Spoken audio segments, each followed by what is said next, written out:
All right. So, hello everyone. This is Dr. Swati Mishra from International School of Business Management.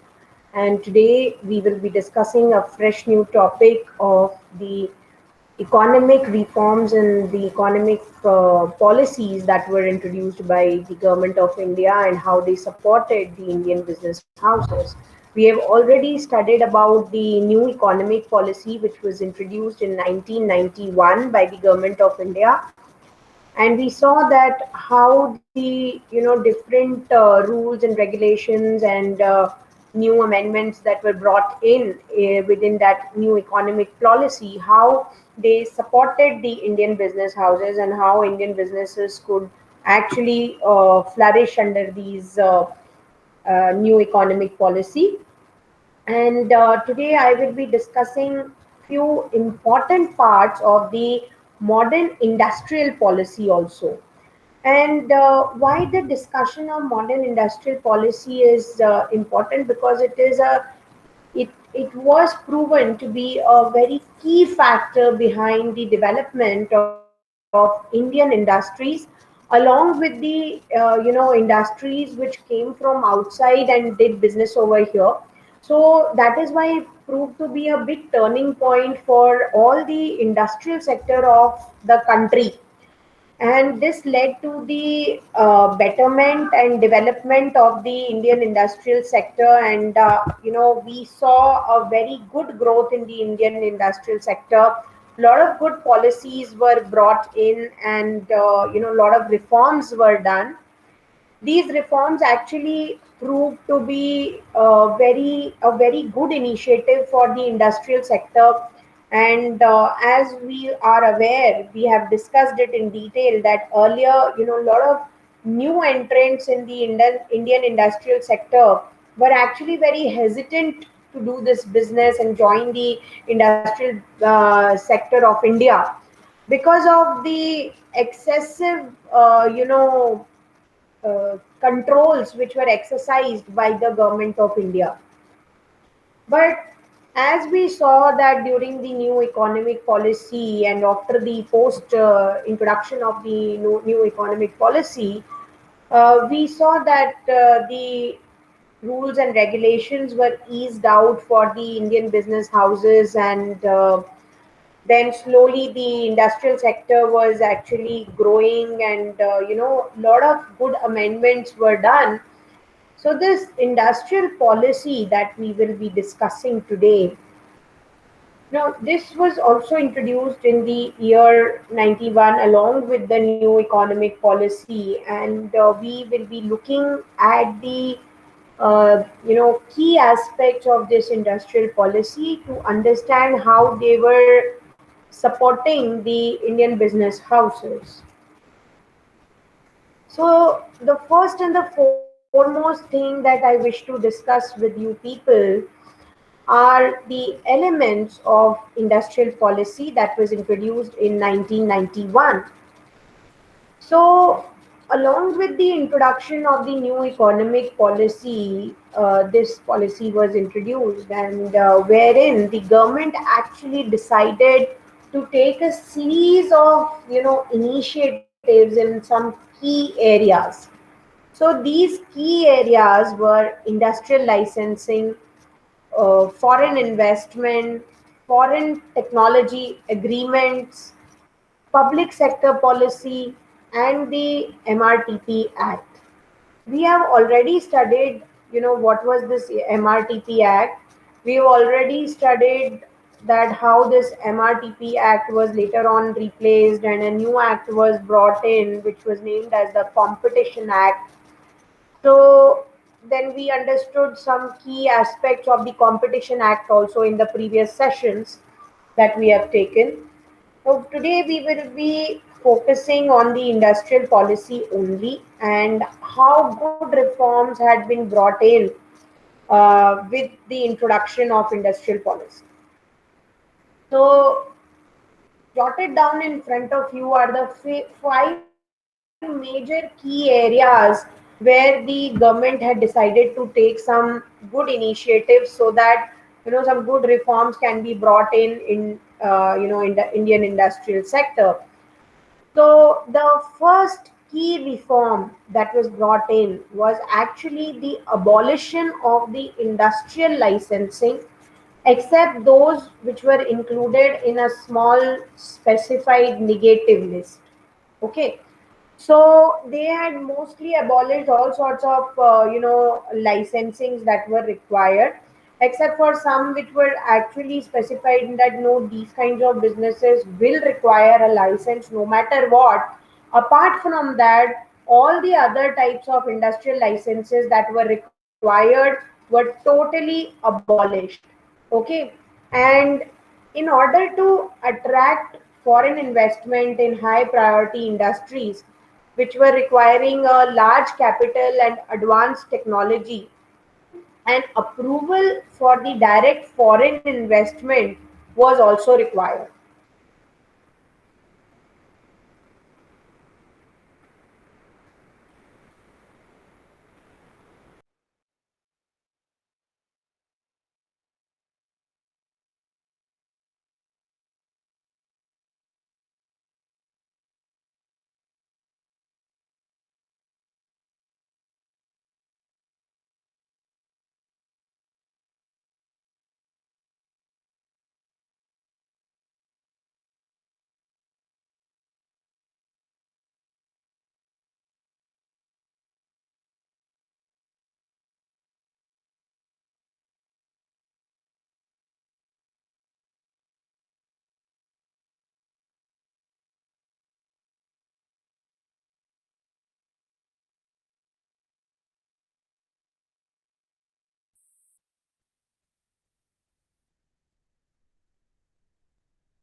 Okay.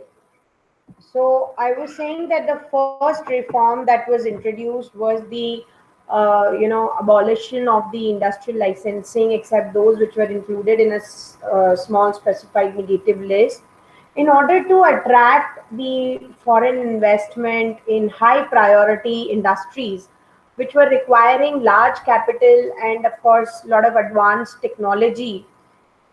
Approval for direct foreign investment up to 51% of equity in high priority sectors was also provided. So this was another very big reform that was introduced by the industrial policy, which was introduced in 1991. Because unless these reforms were introduced, we could not actually realize that where we were lacking. And slowly we found that the foreign exchange reserves were totally diminishing. And if you remember, I had told you in when I was introducing you to some facts and figures, that at one point of time only a billion or a million of rupees were left in the foreign reserve of India, and that was a worrying situation. And that is when actually a lot of new reforms in the 5 year plans were also done. And by 91, the government of India had understood, all the under different leaderships, of course, different 5 year plans were introduced. But by 1991, it was understood that no major growth rate, hardly we used to have a growth rate of 2%, 3%, at the max 5%. I think the maximum growth rate that was achieved was under the leadership of Indira Gandhi ji, at her 5 year plans, which was somewhere around at the max 7% in one of her 5 year plans. So it was understood that a huge growth rate was yet to be achieved, and the major problem that we were facing was of the foreign reserves that we were lacking. So to improve foreign investment so that we could have a better flow of foreign currency in our land, in our home country. These types of reforms were highly necessary. Now, let's move ahead and talk about the other reforms that were done. And one of them was access to the advanced technology. So the government was again realizing that yet, the smart methods of production were not introduced in the Indian industries, because of which the products that were developed in the Indian industries were inferior to the ones which were produced in foreign lands. And that is why people were more keen to use imported products rather than the products which were developed in your own country. And it was a worrying situation, of course, because we had this good population growth. We felt that we have knowledgeable people, but the main problem was the lacking of the advanced technology. So, that is why, if you remember, when we were talking about the reforms that were done by Pandit Jawaharlal Nehru, one of them was the introduction of establishment of the Indian Institutes of Technology. And slowly it was realized by the governments of Indira Gandhi also, and post Indira Gandhi's assassination, we saw Rajiv Gandhi's regime also, and Rajiv Gandhi's 5-year plan also had this idea of interlinking the industries with the research centers of the Indian Institutes of Technology in India, which are the IITs. And of course, along with that, they were also relying on DRDO and all these departments, DST departments now, so that more and more research could be then done, and advanced technologies could be developed, so that smarter working methods could be there. With the introduction of smarter working methods and smarter technologies in the Indian industries, we were sure to have more improvised products which were better in technology, and of course more productivity also. So this access to the advanced technology was enabled by providing automatic approval of technology agreement related to any kind of high priority industries within the specified parameters, which means that specified parameters were set, but the approvals to these industries for using the advanced technologies were given at a faster rate. It was not done that the process of introduction of the technology for approval, it goes to the government, and the approval takes so long that by the time you get the approval, the technology becomes obsolete. So that should not happen, and this was what was kept in mind. So Indian companies were made free to negotiate the terms of technology transfer with their foreign counterparts, according to the kind of commercial judgment that they have within themselves. So this was the main aspect, how they got an access to the advanced technology. And it was also acknowledged in the policy that the public sector enterprises demonstrated insufficient growth. Now this was clearly visible within all the during all the 5-year plans that were introduced in India. All the five, obviously every government, or once the tenure of 5 years is over, they assess their performance.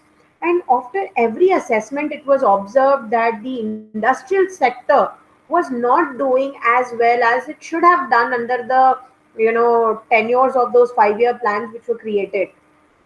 So that is why it was acknowledged by the government in the policy that the public sector enterprises were demonstrating very insufficient growth. And there were a lot of public sector enterprises that time.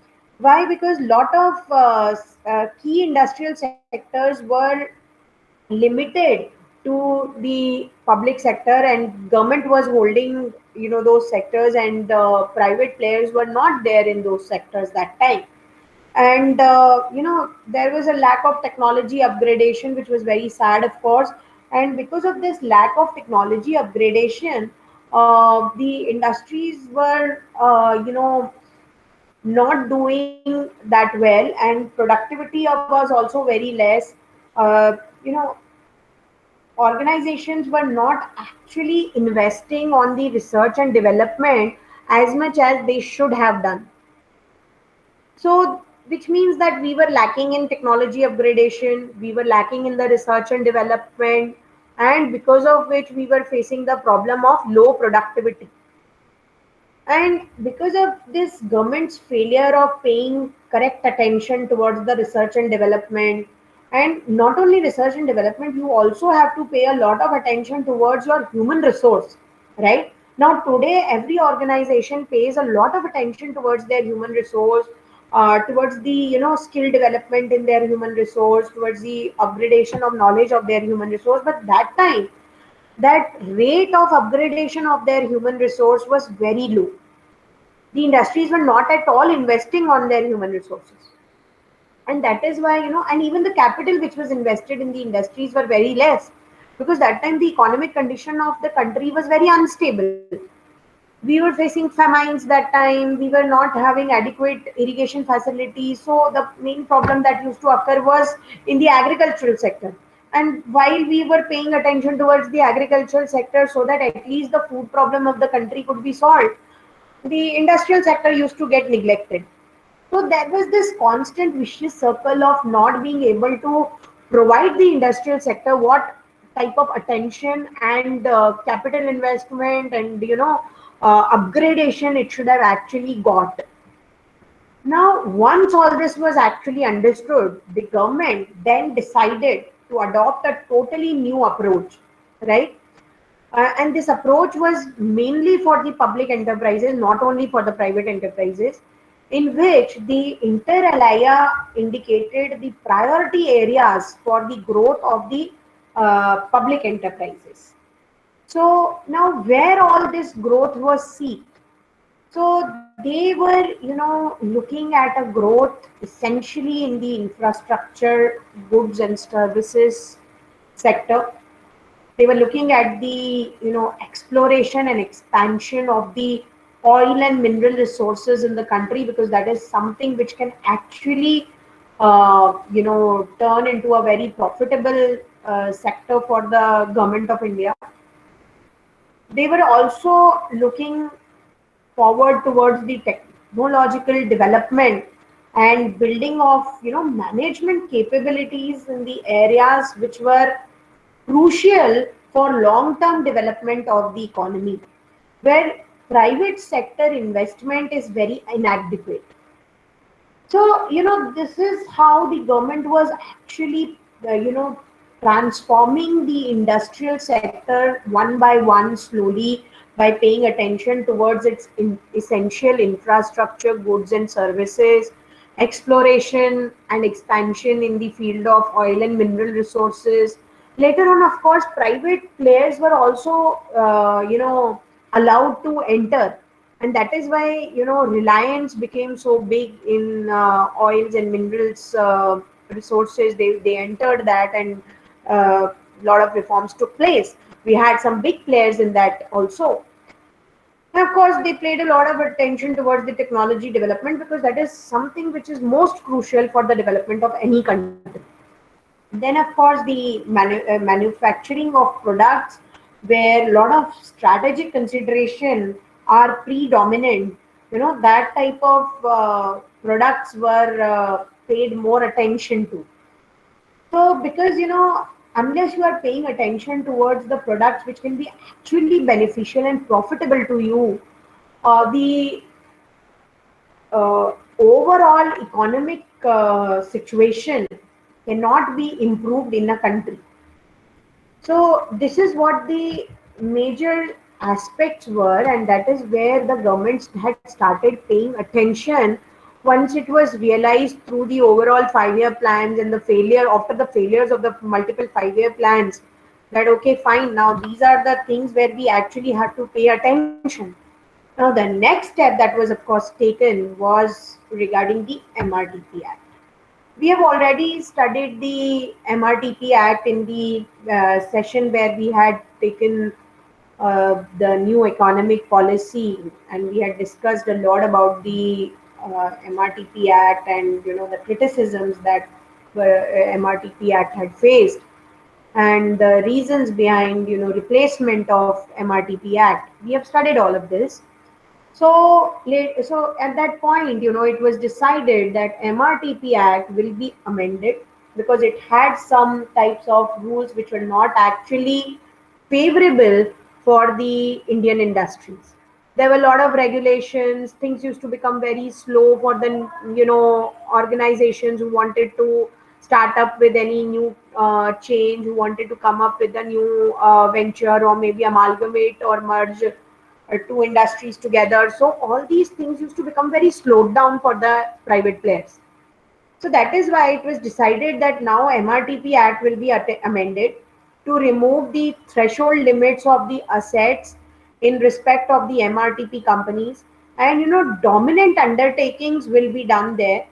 So in this regard, it also abolished the requirement of prior approval of the central from the central government for establishing any type of new undertakings. So now there was this policy that even the state governments could give approvals for new kind of ventures which were coming up. So that is how the things were becoming easier for the private players also, and they could actually think of landing into the business, or maybe changing the uh, you know their segment in which they were dealing, sometimes just merging together, and lots of such things. Of course, the mergers were then later on looked after in the Competition Act also. We have already studied about the Competition Act, that it used to pay a lot of attention towards the mergers, acquisitions, and amalgamations that were done. Because I had told you in the previous session that a lot of companies sometimes come together and they just merge together because they want to, cut off the competition that is arising from any new entrant in the player, or all these things. And sometimes some big companies take over the small companies so that their market share is not eaten by those small companies. So these types of things kept happening, and that is why that Competition Act was also introduced. Now, I hope that I have also made you clear as to what this industrial policy was, why it was introduced, what was the main objective. We've understood that the objective of industrial policy's introduction was to, first of all, abolish the license raj. Secondly, to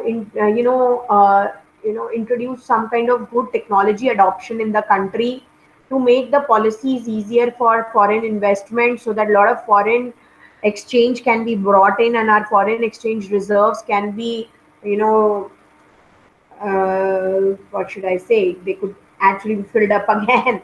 And of course, so, with all these things, a significant progress was observed due to these various initiatives that were introduced by the government of India. So there was the giant strides could be analyzed, and there were some giant strides which were made by liberalizing the foreign direct investment policy in the industrial sector also. So foreign investment in most of the sectors was now allowed up to 100% under the automatic route. So this was one of the major progress that was made. Another good progress that was made was that the highest ever annual inflow of foreign investment was received in the year 2016-17. By the year 2016-17, we saw the highest investment inflow of around 60 billion US dollars. That is quite a huge amount, right? And then there are some more points that I want to highlight here, which actually show the progress that was made due to this introduction of the industrial policy in India. One of them being the change in the public sector policy, which led to the private sector participation in the sectors like I just mentioned, which were earlier reserved by only government for public sectors. we saw that now there were entrants in those fields also, and participation had increased by now. So these sectors were the sectors like iron and steel, where Tata and all were doing very well. There was electricity, there was air transport, where again now the private players were introduced. Then there was shipbuilding. If you remember, in our first session itself, I had talked to you about the Vadias group, which was a shipbuilding group. Then heavy machinery was there, telecommunication cables and instruments was there. Tata had also entered into heavy machinery and telecommunication cables. So, lot of these private entrants had now entered the sector where earlier only public sector used to dominate. So, with this, we were seeing the not only the liberalization for inviting foreign investment in the country, but we were also seeing privatization. So India was amongst the first developing countries to have a competition law in the form of Monopolies and Restrictive Trade Practices Act, which was actually introduced in 1969. We have studied it a lot earlier in the session, so I'm not going to go in the details of this MRTP Act. But this was done with the aim to enhance the competition in the market, so that any kind of monopolies that are you know uh, played by the major players or the big Indian business houses, they could be restricted. Now when we are studying about these Indian business houses, we also have to understand as to what restrictions were levied upon them. Otherwise, if you're not going to restrict, then these giants would have swallowed all the small fishes of the ocean, and that is not how the ecosystem actually survives. Every each and every just the way in the biological ecosystem, every small fish of the ocean till the whales and the sharks of the ocean, every player is important, every living thing is important in the ecosystem. Same is the case with the industrial ecosystem. So if we had to actually nurture the industrial ecosystem of the country, it was highly necessary that the interest of the small industrial sector were supposed to be saved and preserved, and we had to bring in some policies through which they could be actually preserved, and they did not face the harshness of the big Indian business houses, which were actually monopolizing the markets of the country. So that is why this Monopolies and Restrictive Trade Practices Act was brought in. And we were, as I just told you, that we were one of the first developing countries to introduce this law. So it, however, had some flip sides. Every act has flip sides. We've also discussed the flip sides earlier in the previous sessions. So these flip sides of MRTP Act were actually restricting the size of the enterprises, and this is the reason why uh, there were a lot of industries which were facing problems in growth, and some unnecessary restrictions were also introducing some kind of corrupt policies and corrupt practices in our country. So there are, of course, many constraints which were there to industrial growth, which had to be addressed by Indian government. So the constraints to these industrial growth were the inadequate infrastructure. There were lots of restrictive labor laws, because there were so many restrictions on the labor force which could be actually employed in the organization. But because of this, there were no easy employment policies that were introduced. And of course, the business environment in India at that time, before the introduction of industrial policy and the new economic policy, was getting very complicated for the players to function easily. And one of the major problems that was seen was, of course, the technological adoption. we saw that the Indian industries were not adopting the technology very easily, and the technology advancement was lacking in Indian industries, because of which the next problem that is mentioned here was actually one of the causes of the slow technology adoption, which is low productivity. And of course, low productivity was not only due to slow technology adoption, but also because the industries did not have good HR policies. They were not paying attention towards the HR policy. Their human resources, upgradation of the human resources. You know, then of course making their labor force skilled and enhancing their skills. You constantly need to enhance the skills of your labor force. Unless you are working upon the enhancement of skills of your labor force, how do you actually expect your industry to grow and grow? So just by adopting technology, it is not enough. Your labor has to be trained with that new technology. Your managers have to understand the technicalities behind that new machinery or new technology that has been installed in the organization. They should be able to actually use that technology for production.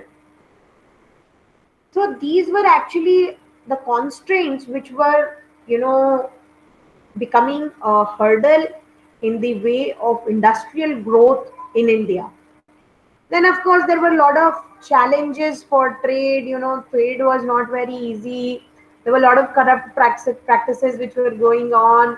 A lot of bribery and all these unhealthy practices had started in the industrial sector and the government sector also. Then there was, of course, one major problem was the inadequate expenditure on the research and development and innovation in our country. So this was another very big problem, because the country was not actually paying attention towards the research and development. What was happening was that we were becoming too dependent upon the developed nations for technological transfer in our country, because we were not able to develop new technology here. And that is why the industrial sector could not grow well, because to bring in technology from outside, it used to be very expensive. And then we used to believe that, okay, fine, just forget it, we are going to use whatever technology we already have. So that is why this research and development and innovation needed a lot of attention in our country. So these were the major constraints to the growth in the Indian industrial sector. So that is why there was a need for having a future ready industrial policy. Now, what do we exactly understand by having a future ready industrial policy? The main idea behind having a future ready industrial policy is to have a clear vision, first of all, that what we actually want in the future. What are we targeting, or maybe what are the objectives of creating this industrial policy? That today, if I'm going to launch a new industrial policy, I should be well aware of what changes or what reforms do I visualize in, maybe say, next 1 decade of the country. That, okay, today if I will introduce this industrial policy in 91, they had a vision of viewing India in 2020, or maybe 2000, 2010, and then 2020, which means a decade wise plan. So this is what is a clear vision. So the first thing that was needed to have a future ready industrial policy was a clear vision. Then the strategic objectives, which means that you need to understand that what strategies will be implemented to achieve this vision. I have a vision. Okay, you all might be having a vision that in next 20 years, I see myself as the chief or maybe the general manager of one organization, one fine organization. But what is my short-term goal to achieve that long-term objective? What are going to be my strategic objectives to climb the stairs of success? Same was the case with the industrial policy, right? And then, of course, the intent, which means that what is my intention behind it. you know I should have a clear intention to have this industrial growth. Unless I don't know my intentions behind these, achievement of industrial growth, how will I exactly design my industrial policy? Now, once I have the vision, then the objectives and the intention along with it, only then can I establish good global linkages with the outside organization so that good technology adoption can be done. Some good mergers and amalgamations can be done so that foreign direct investment can be achieved, and lots of such reforms can be actually done in the country. So all this was expected in a future ready industrial policy. So now let's just have a look at the illustrative outcomes of this industrial policy. What all was seen after the post introduction of the industrial policy in India. So in the long term, we saw that there was an increase in the number of global Indian firms, and we saw them entering into the Fortune 500 category also. Then the establishment of complete value chain within the India or across the country in the selected sunrise sectors. What are these sunrise sectors? Like the sectors where we see a good sunrise so that we can achieve well-deserved growth. So these sectors were, of course, renewable energy. Lot we saw a lot of foreign companies coming in Indian countries, Indian states, and investing in the renewable energy here. Then food processing, and of course electronics. There was a lot of work which was done on the biotechnology field also, agricultural fields also, and a foreign direct investment regime was created, which actually helped us to balance the short term as well as the long term benefits of inward and outward investments. So then, of course, there were some medium-term outcomes also, which we saw, like we could attract somewhere around $100 billion dollars inward and an FDI annually, as an FDI annually, and we could also support an outward FDI to assert the Indian presence on the global platform. So this also helped us increase the share of India in sourcing of the top brands in some sectors where India enjoys a distinct comparative advantage, such as apparel, footwear, and all these things. Then, of course, there was one thing where a lot of improvement was needed, and this was the MSMEs. So we had to understand as to how can the Indian MSMEs be plugged into the global value chain? How can the MSMEs be equipped to market themselves globally? So there was now a time where we need to do a lot of work upon the MSMEs to so that we could plug in these MSMEs also into the global value chain. They could also do a lot of contribution in the global value chain, and they can also enter the business sector, the wherein a lot of import export could be done.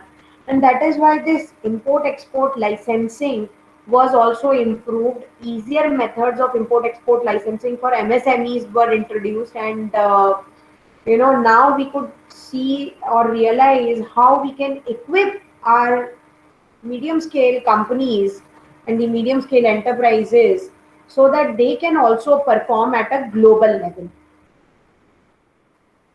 Then, of course, an investment policy was also introduced. We actually thought upon this question that how can this FDI policy channelize the investments into the potential sectors to increase the domestic value addition, and also in turn strengthen the linkages and enable the brand building in the country. So overall the idea was to enhance the industrial competitiveness.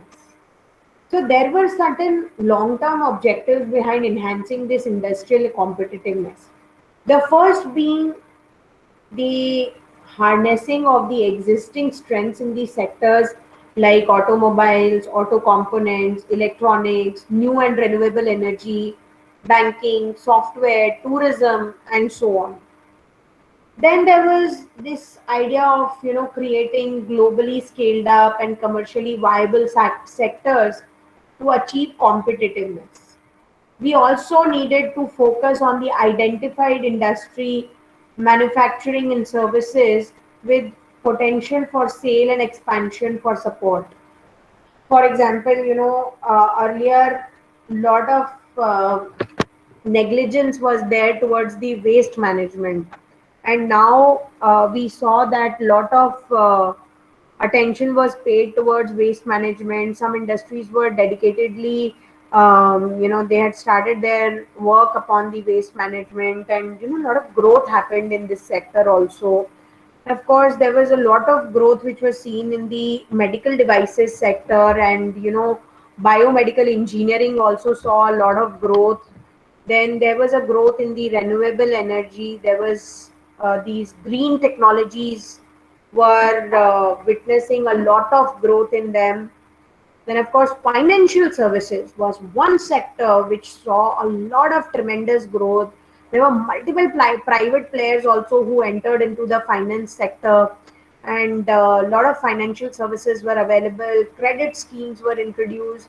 This was actually the period when people started realizing that one can actually take credit loans at good good, which means competitive interest rates, because a lot of players and private players had entered.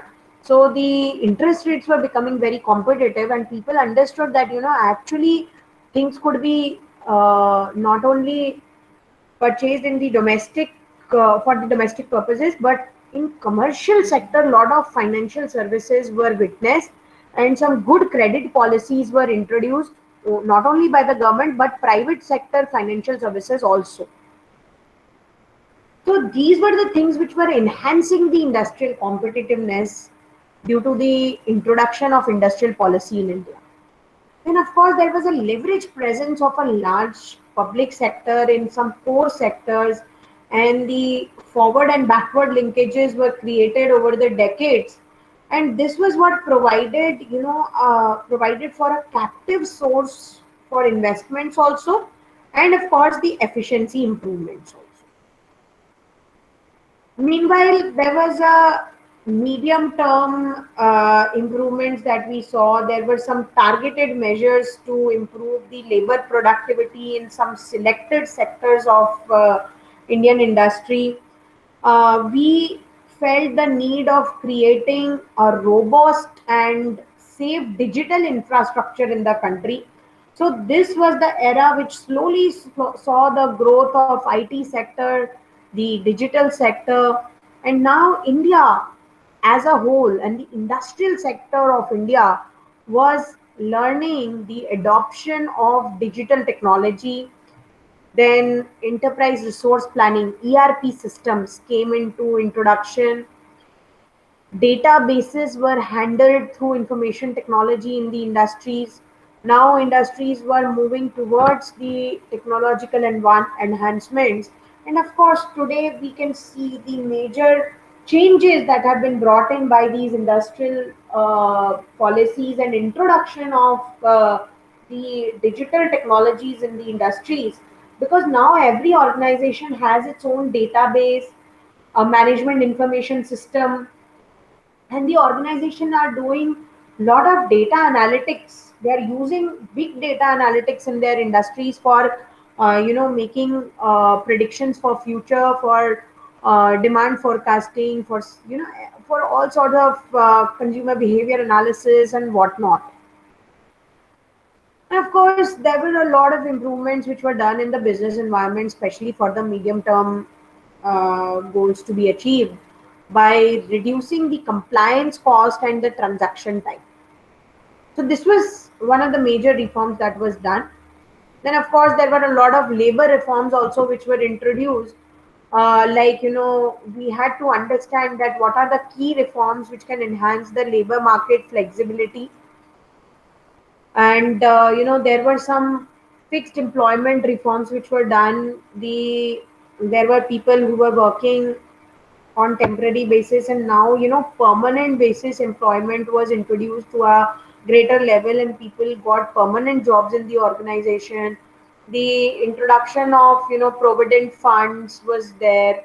Then with the introduction of good policies, labor policies for women, like maternity leave and all these things, we saw a lot of women entrants into the labor sector of Indian industries. And it was also understood that we had to now sort out the problem of low job creation in the formal sector, and this was one problem which had to be addressed as soon as possible by the industrial policy also. Then, of course, one of the major things that had to be taken into care was the access to the capital for the MSMEs. Since we now understood that MSMEs had to be, introduced into the global chain. Their access to capital was supposed to be increased, and that is why the alternatives that were chosen were the private banks now. And a lot of other alternatives could also be developed, like crowdfunding, peer to peer lending.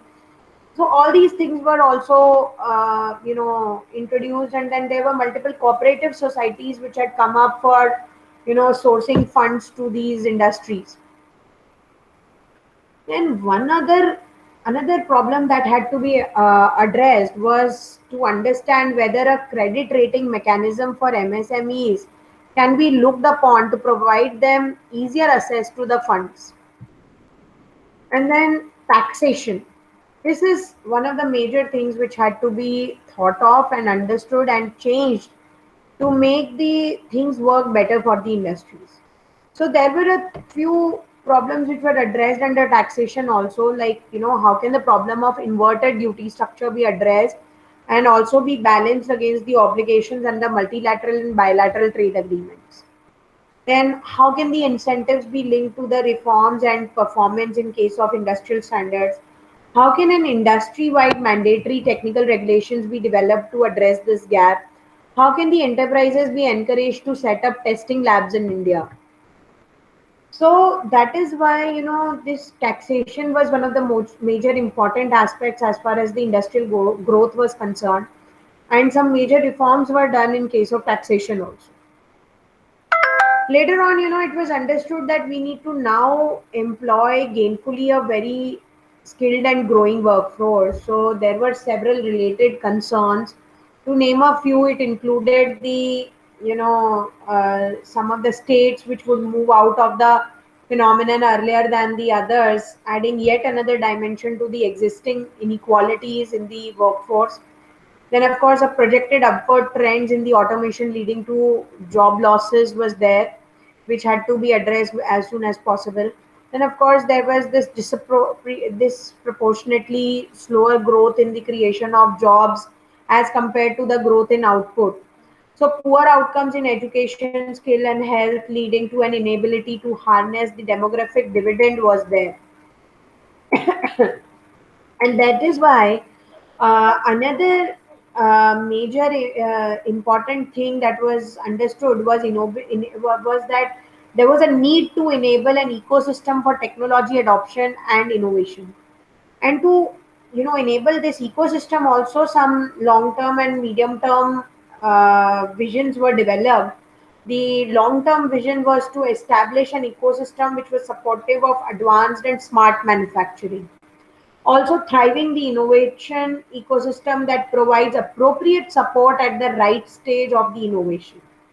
The medium term goals were to strengthen and diversify the information technology industry, focus on the commercialization of innovation, incubation, and acceleration, enabling the adoption of smart technologies by SMEs in the selected sector. Then there was this technology upgradation which was required, like what specific action points can enable the MSMEs to adopt and upgrade the technology, considering the world is moving towards the smart manufacturing. What can be done to enable the adoption of industry 4.0 technologies then how innovation can be introduced, how can commercialization of innovation be encouraged, how can the institutes of higher learning, like the, as I told you about the IITs, how can they collaborate with the Indian industries for research and development, how can the industries be triggered to innovate themselves and to adopt smart technology. So all these measures had to be taken now under the industrial policy to achieve technology upgradation. And then technology transfer was also one of the major aspects, and it was thought over in detail as to what are the measures that can actually facilitate the technology transfer from the foreign enterprises. So, with this, I have spoken to you in detail about the industrial policy which was introduced in the year 1991 in India. What were the key reasons behind the introduction of the industrial policy? Why was it introduced? What were the major reforms that were done? What were the major objectives, the vision, the mission behind them, and how they had set up their long term objectives and medium term objectives to actually visualize and witness a growth in the industrial sector.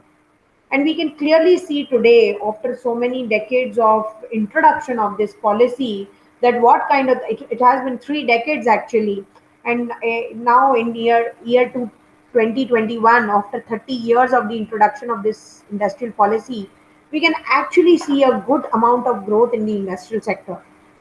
So this can be taken as an assignment by you people after this session to actually analyze the progress that has been made in these 30 years of the introduction of industrial policy. So that is all from my side for today. And we have covered the industrial policy and in the further session, we will also talk about the other topics of the Indian business houses. I hope that this session was thoroughly informative for you people. And this is Dr. Swati Mishra from International School of Business Management, Suresh Ganviar University, Jaipur, signing. Thank you so much.